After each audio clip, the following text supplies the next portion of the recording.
Hello friends, welcome to my channel and thanks for watching this video. So we are going to discuss about DRNG stock or Drone Garder INC.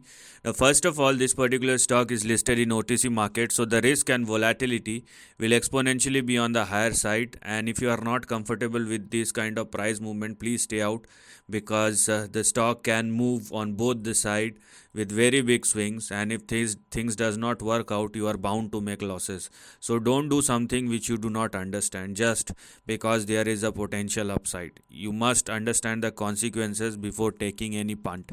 So if you are looking at DRNG stock, the good thing about this price chart is this stock is actually holding or respecting its previous support level as of now. That's the story which we can see as of now. And the two most important levels are 0.0002 and 0.0001. So we have decimal, then three zeros, and then we have a digit, and we want this stock to continue to trade and sustain above 0.0002 if you are expecting an upside.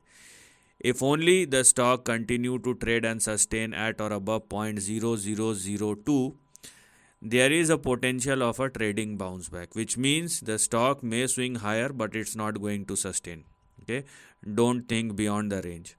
And if there is a trading bounce back, then DRNG can swing towards 0.003 and 0.012. So basically, I'm talking about this price action. Now, it's not like it's going to move up very sharply in the next couple of days. It may take couple of days, it may take couple of years. So don't try to time the trend. And there is a potential, but you must also understand what if the things does not work out.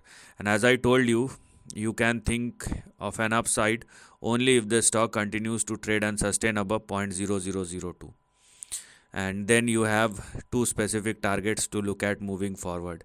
If it does not, then obviously things will turn risky. So this is the end of the video. Thanks for watching.